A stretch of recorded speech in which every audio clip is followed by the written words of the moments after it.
예, 또 오늘 또 다시 또 찍게 됐는데요. 뭐, 올해 들어서 참 잘 안 찍다가 이렇게 뭐 자꾸 연달아 찍게 되는데, 뭐 요즘 사안이 사안이니만큼 중요하다고 생각을 해서, 그리고 또 말씀드릴 게, 그동안 뭐 좀 그동안은 제가 좀 짧게 그냥 본론 결론 위주로만 얘기하다 보니까 좀 저도 마음이 급해지고, 또 그러다 설명이 좀 앞뒤가 좀 안 맞고 제가 말주변이 좀 없다 보니까 좀 그런 측면이 있는 것 같은데, 이번 사안은 좀 중요한 것 같아서 일단 뭐 좀 천천히 한번 해보겠습니다. 좀 시간 좀 걸릴 수도 있을 것 같고, 좀 답답하신 분들은 뭐 2배속으로 좀 들으시면 좀 그나마 좀 나으실 것 같고요. 오늘 거는 좀 제가 이제 좀 메모를 좀 해서 나름대로 좀 이렇게 좀 흐름상 이렇게 좀 매끄럽게 이어질 수 있도록 좀 메모도 해서 메모를 좀 참고하면서 보면서 할 테니까 그 점은 좀 양해를 해주시기 바랍니다. 지금 뭐 주말 사이에도 이제 그 미국 은행, 그 다음에 뭐 크레딧 스위스 같은 이슈들이 이제 계속 좀 문제가 되고 있는데요. 일단 좀 뭐 그런 전반적인 배경에 대한 얘기 말씀부터 좀 드리도록 하겠습니다. 일단 미국이나 유럽의 그런 은행들의 특징에 대해서 우선 좀 설명을 드리면은, 일단 이게 이제 그 뭐 미국 기준으로 해서 보면 어쨌든 상업은행과 투자은행이 이제 좀 업권이 좀 이제 구분이 돼 있죠. 근데 이제 상업은행은 우리나라 치면 우리나라 그냥 은행이라고 생각하시면 되고, 이제 미국의 투자은행은 우리나라 이제 증권회사라고 생각 보시면 됩니다. 그래서 이게 이제 미국 같은 경우에 대표적인 투자은행이 뭐 골드만삭스, 뭐 JP 모간 스탠리, 시티 같은 데가 이제 대표적이고, 그다음에 미국의 대표적인 상업은행은 이제 그 웰스파고, 그다음에 뭐 BOA 같은 데를 들을 수 있을 것 같고요. 유럽 같은 경우에 이제 대표적인 투자은행이 지금 문제가 되고 있는 크레딧 스위스나 도이치, 그다음에 뭐 소시에테 제네랄 뭐 이제 그런 데들이고, 상업은행 같은 경우에는 뭐 UBS나 HSBC, 그다음에 뭐 독일의 콘메르츠뱅크 같은 데들이 좀 대표적인 상업은행이라고 할 수 있을 것 같습니다. 근데 이제 미국의 경우를 보면 결국에는 미국의 은행 산업은 이제 규제 당국하고 그 은행 그 사업자들 간의 오랜 이제 줄다리기의 어쨌든 그런 과정이었습니다. 20세기 들어서요. 일단 대공황이 이제 일어난 이제 그런 여러 이유 중에 하나가 이제 그런 약간 금융 버블인데, 그 과정에서 또 은행들이 이제 전통적인 뭐 예대 업무보다는 뭐 주식 투자 뭐 이제 그런 것들을 많이 편승해서 그런 것들을 부추긴, 버블이나 문제를 부추긴 그런 측면이 있거든요. 그러니까 그래서 이제 대공황이 끝난 다음에 이제 그런 것들을 앞으로 방지하기 위해서 미국 그때 이제 글래스 스틸 법이라는 법을 제정을 하게 됩니다. 그래서 이 법의 이제 기본 취지나 내용이 뭐냐면, 결국에는 상업은행하고 투자은행을 이제 분리하라는 겁니다. 그래서 그러니까 은행은 전통적인 예대 업무, 안정적인 예대 업무에 치중을 하고, 만약에 이제 일반 투자 업무를 하고 싶으면 그냥 저기 뭐 따로 이제 자회사를 만들든가 회사를 쪼개든가 뭐 이제 그런 식으로 해서 하라는 거거든요. 그러니까 위험한 투자하고 아주 안정적인 투자, 저기 그런 업무를 분리하라. 이제 그런 취지고, 그 다음에 이제 그 이전에 문제가 됐던, 이제 그 투자은행은 그냥 투자 업무에 전념해서 예금 같은 거, 예금 수취는 금지하고, 그다음에 상업은행 같은 경우에는 이제 그런 투기적인 주식 투자를 금지하는, 그래서 이제 딱 칸막이를 쳐서 업무를 구분을 해놨습니다. 그리고 또 중요한 것은 이제 예금자 보호 제도가 이제 그때 생기게 됩니다. 그래서 1933년에 이제 글래스 스틸 법이라는 게 이제 제정이 되었습니다. 근데 이게 그래서 한 60년 이상 잘 넘어오다가 이 법이 이제 존속했었는데, 어찌된 이유인 간에 이제 99년에 이 법이 폐지가 됐다고 해요. 그리고 이제 시간이 흘러 이제 2008년 이제 저희가 이제 금융위기를 맞이를 하게 됩니다. 그래서 또 이제 금융위기를 이제 딱 이제 당하다 보니까는, 이제 어쨌든 간에 좀 그런 그 투기적인, 그 다음에 또 어떤 자본 규제나 이런 것들이 제대로 감독이 안 됐었다라는 그런 반성 하에 2010년에 이제 도드 프랭크법이라는 이제 법률을 또 제정을 하게 됩니다. 그러니까 이거는 결국에는 이제 글래스 스티글법을 이제 기본 원칙적으로 부활한 성격이라고 보시면 될 것 같고요.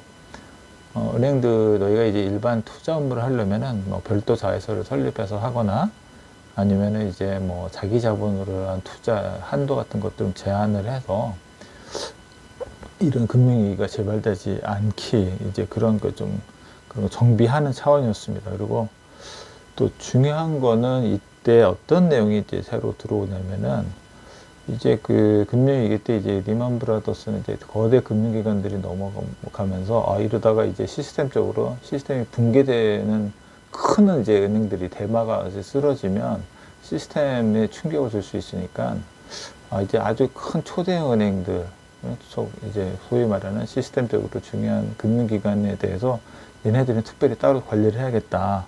그래서 그 이제 시스템적으로 중요한 금융회사에 대한 규제도 강화하고 만약에 문제가 되면 얘네들을 어떤 식으로 구조조정이나 정리하는 절차를 그때 이제 정비를 하게 됩니다. 그래서 그리고 이제 그때 이제 들어온 개념이 뭐냐면은 일종의 이제 베일인이라는 제도가 그때 생겨나게 됩니다. 그러니까 그 이전에 베일아웃이라는 이제 용어를 많이 쓰는데 그 금융기관이 문제가 됐을 때 아니면 일반 기업들이 그 경영부실로 문제가 됐을 때 뭔가 구제해준다는 구제금융 할 때 우리가 베일아웃이라는 표현을 많이 쓰잖아요. 근데 베일아웃은 어떤 그 위기 시에 그 위기 상황에서 밖으로 끄집어내준다. 아웃. 그러니까 어려운 상황에서 빼준다는 그런 의미고요. 새로 이때 이제 만들어진 베일인이라는 용어는 이해관계에다가 먼저 거기에 대한 책임을 지고 투자한 거에 대해서 손실을 먼저 감수를 해라.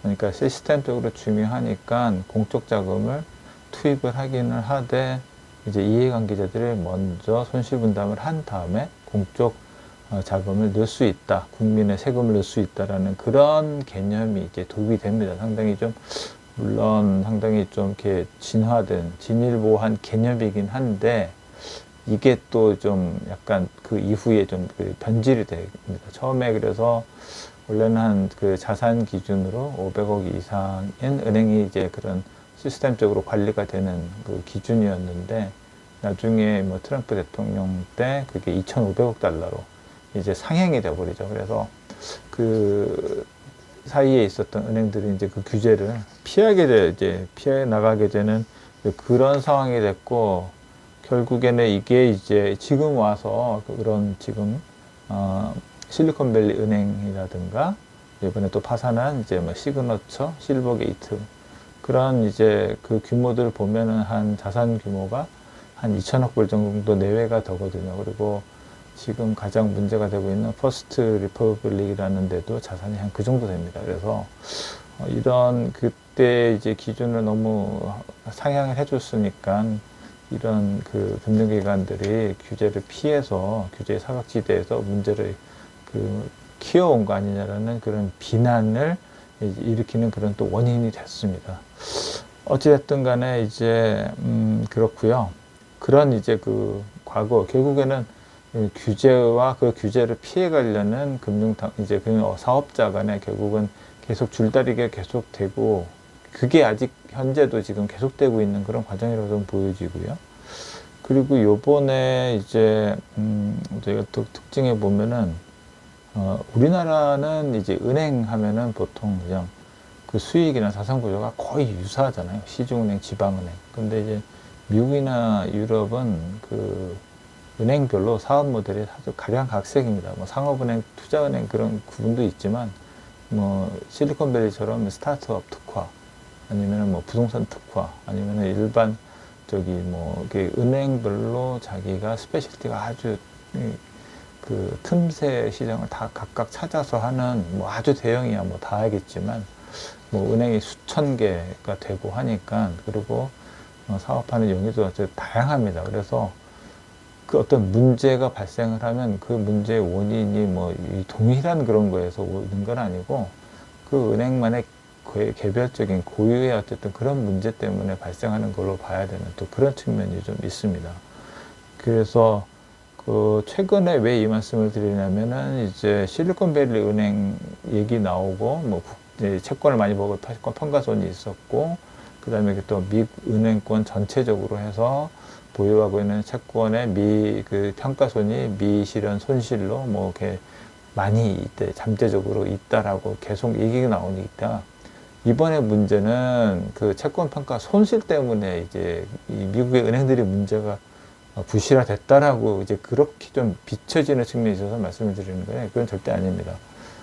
실버 게이트는 사실은 뭐 좀 나중에 봐야겠지만, 어떻게 보면 스타트업이나 뭐 그 대출 행태 자체가 스타트업 투자, 그 다음에 사모 투자 전문 은행이고, 그 다음에 뭐 퍼스트 리퍼블릭 같은 경우에는 또 뭐 주택담보대출. 그러니까 이게 그런 문제가 된 은행들이 결국은 저금리 시대에 과도한 위험 추구를 하다가 경영 실패한 그런 케이스라고 볼 수가 있습니다. 그래서 이게 케이스 바이 케이스입니다. 문제가 되고, 지금 문제가 되는 것들도 그 문제의 원인은 다양하다. 채권평가손이 아니다라는 거는 좀 명심하실 필요가 있을 것 같습니다. 그래서 이게 어쨌든 시스템적인 실패라기보다는 어떤 개별 은행 차원의 경영 실패로 일단은 보는 게 좀 맞다고 좀 보고 있고요. 그리고 일단 지금 우선 뭐 파산한 실리콘밸리 은행이 실패한 이유를 좀 더 생각을 해보면은, 이 은행이 이제 코로나 이후에 좀 뭐 예금이 급증을 했습니다. 근데 뭐 원래 뭐 어느 정도 그 대출 기반은 뻔하니까 뭐 예금이 몰려 들어오니까 우선은 급한 대로 채권을 많이 샀는데, 물론 뭐 우량한 국공채 위주로 샀다고 하지만 이제 장기 채권을 많이 산 게 이제 좀 화근이 된 거죠. 어쨌든 장기 채권은 금리가 오를 때 가격 하락폭이 커질 수밖에 없기 때문에, 그러니까 이것도 뭐 잘못 산 거죠. 원래 예금을 받아서 채권을 살 거였으면 만기가 짧은 채권을 사는 게 맞습니다. 여러 가지 자산부채 만기를 매칭하는 그런 위험관리 그런 개념에서 봤을 때요. 그리고 또 이 은행은 또 그 채권 말고도 그 대출 상품 포트폴리오도 일반 은행하고 좀 많이 다릅니다. 아까 말씀드렸듯이 스타트업이나 비상장 주식 투자, 그 다음에 뭐 BWCB 같은 메자닌 투자나 아니면 VC 펀드에 대한 브릿지론, 그러니까 다른 은행에서 좀 들어보지 못한 대출을 좀 많이 하고 있었고요.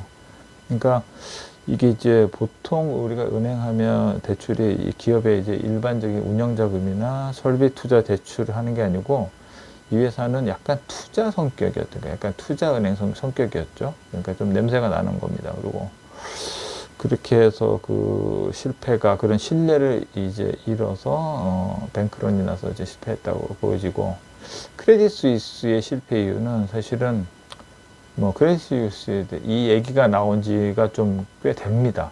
뭐 벌써 한 몇 년 계속 얘기가 조금씩 나왔는데, 그동안 이제 뭐 시장에서는 아유 설마 뭐 크레딧 스위스가 어떻게 되겠어라고 반신반의 해왔죠. 몇 년 동안.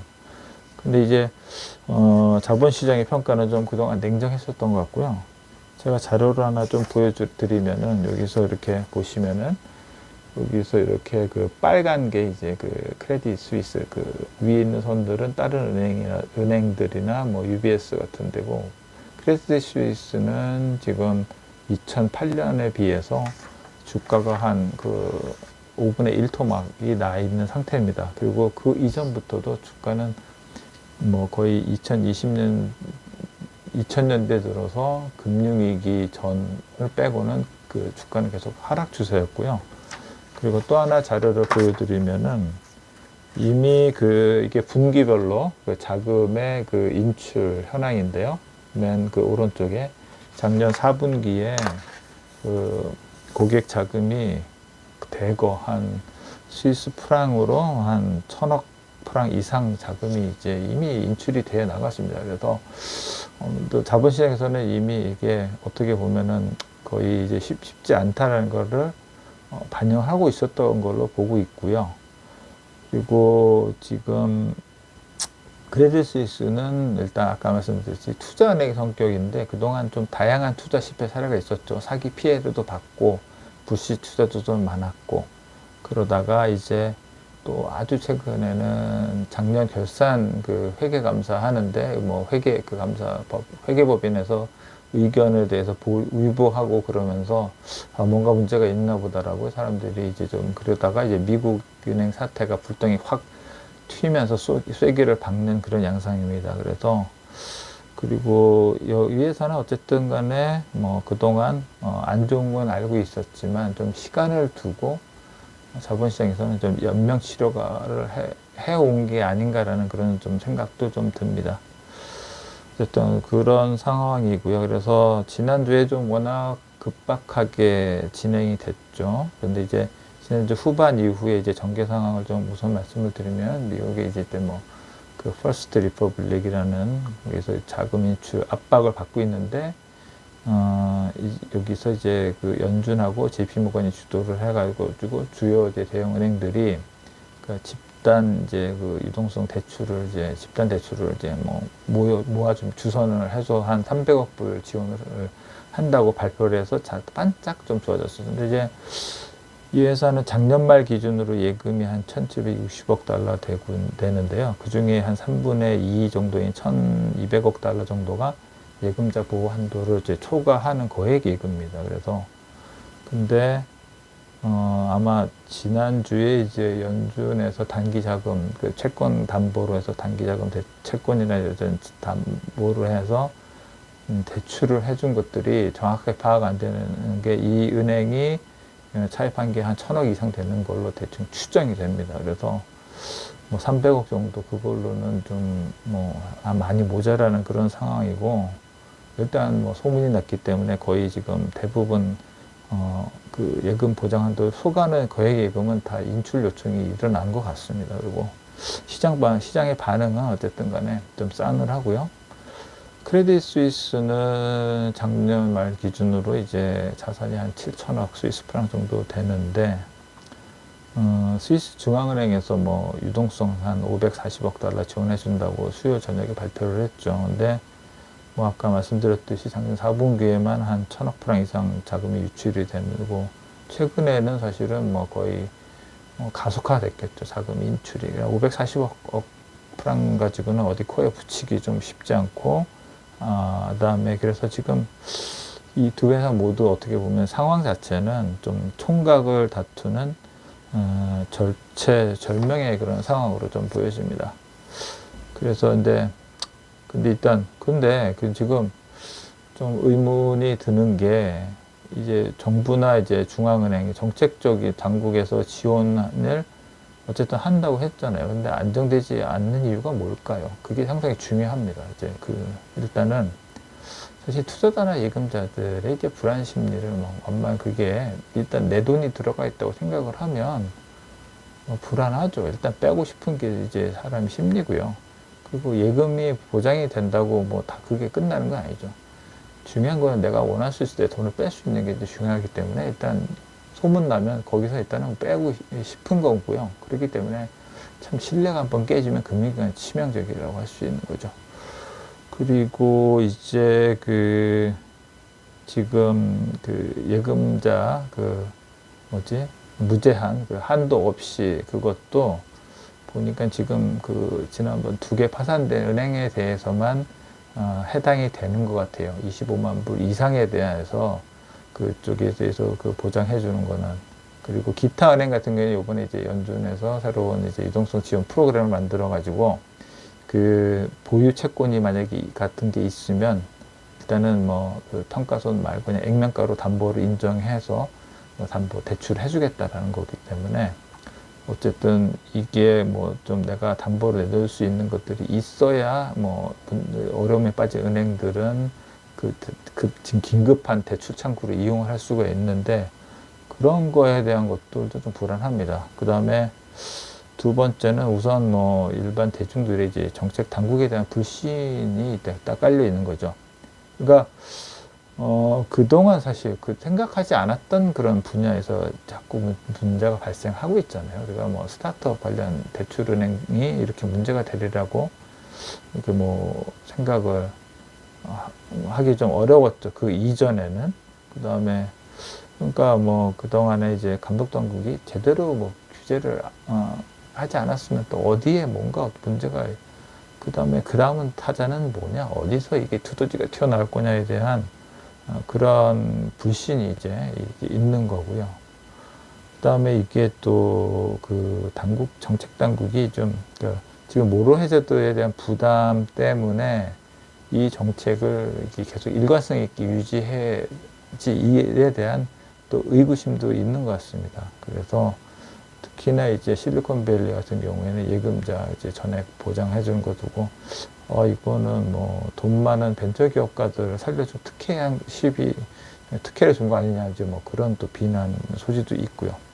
그다음에 마지막으로 또 제가 생각하는 거는 또 이제 깔끔하지 않은 이제 정책당 그 업무 처리 방식입니다. 그러니까 어떻게 보면 좀 결정적인 카드를 좀 조기에 소진을 한 면이 있는 것 같습니다. 무슨 말씀이냐면 실리콘밸리 같은 경우에는 어쨌든 아까 말씀드렸듯이 시스템적으로 중요한 은행이 아니잖아요. 그러면은 일단은 그 파산을 하고, 그다음에 뭐 실제로 이제 나중에 이제 실사를 해보면 뭐 청산 가치가 어느 정도 뭐 또 남아 있고, 그러면 뭐 예를 들면 뭐 예금자 보호한도 넘는 금액이라 하더라도 그 이상 넘는 거 전액 이게 다 손실은 아니고, 내가 이제 자산이 모자라는 부분에 이제 비례해 가지고서는 일부 손실을 볼 수 있는 방식으로 처리를 하고 파산을 하고 하는 방식으로 하고, 만약에 이게 진화가 안 되고 이게 뭐 시스템적인 은행으로까지 번졌을 경우에는 이제 전액 보장이라든가 이런 카드를 사실 썼어야 하는 게 맞다라는 좀 그런 지적도 이제 미국 지금 사회에서 좀 있습니다.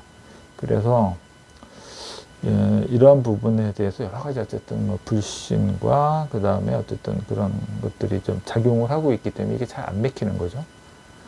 일단 뭐 마지막으로 그러면 앞으로 이 전망과 대응 방향 뭐 좀 말씀드리겠습니다. 일단 지금 시장의 중론은 이 사태가 뭐 시스템적 위기로 갈 가능성은 뭐 높지 않다라는 게 중론이긴 한데, 솔직히 그냥 지금 어떻게 될지 모르겠다라고 보는 게 좀 더 솔직한 대답일 것 같고요. 저도 그렇게 생각합니다. 뭐 어떻게 될지는 잘 모르겠다. 잘 될 수도 있지만 잘 안 될 수도 있고. 그다음에 이제 그런 상황에서 어쨌든 보수적으로 대응해서 나쁠 것은 없지 않느냐라는 게 제 기본적인 생각이고요. 그다음에 이제 미국이나 유럽에 있는 지금 은행들은 이제 서로가 서로를 믿지 못하고, 예금자들은 정부나 뭐 금융기관에 있어서 지금 뭐 신뢰가 이미 좀 깨졌기 때문에 단시일 내에 좀 신뢰를 회복하기 좀 힘들어 보이고요. 그다음에 아까도 말씀드렸듯이 미국이나 유럽 은행들은 이제 사업 모델에 제각각이기 때문에 어디에 어떤 문제가 있는지 지금 잘 모르겠다라는 그런 이제 불안감이 좀 있는 겁니다. 그래서 지금 우선 표면에 가장 어려움에 처해 있는 미국의 퍼스트 리퍼블릭이나 크레딧 스위스 같은 경우에 이런 상황에서는 이 은행 입장에서 좋은 결과를 기대하기는 좀 쉽지 않아 보입니다. 그리고 말씀드렸듯이 뭐 크레딧 스위스는 뭐 전에 말씀드렸던 UBS로 인수될 가능성이 아주 유력해 보이고, 사실 뭐 이런 대형사들이 뭐 이렇게 파산 말이고 넘어가고 그런 거에 대해서 뭐 설마 하시는데, 사실 금융위기 때로 해보더라도 우리가 뭐 리먼 위기, 리먼 사태만 해서 리먼 파산만 좀 하지만, 사실 그 당시에 또 미국이 유력했던 투자은행 중에 메릴 린치라고 기억하실는지 모르겠는데 있었어요. 근데 지금의 이제 크레딧 스위스 이상 가는 위상을 지녔던 투자은행인데 부실 때문에 그때 뱅크 오브 아메리카에 그냥 흡수 합병이 됐습니다. 근데 이제 조용히 어쨌든 지금 지나 보면 사람들의 기억에서는 없어졌는데 그렇게 조용히 사라지기도 했거든요. 그래서 뭐 그런 이제 구조조정 방식을 통해서 뭐 크레딧 스위스 같은 경우에는 뭐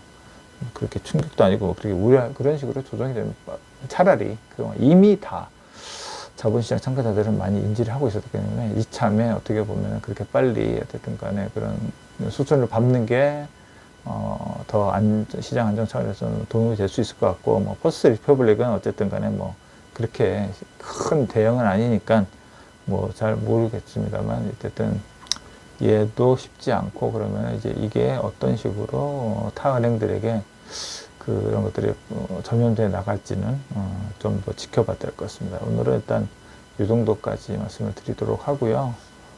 추가적으로 그런 뭐 진행 상황이나 제가 이게 좀 제가 이런 멘트를 통해서 필요한 도움이, 참고가 필요한 사항이 있으면 추가로 더 영상을 올려드리도록 하겠습니다. 오늘은 좀 길었지만 뭐 빨리 돌려보세요. 감사합니다.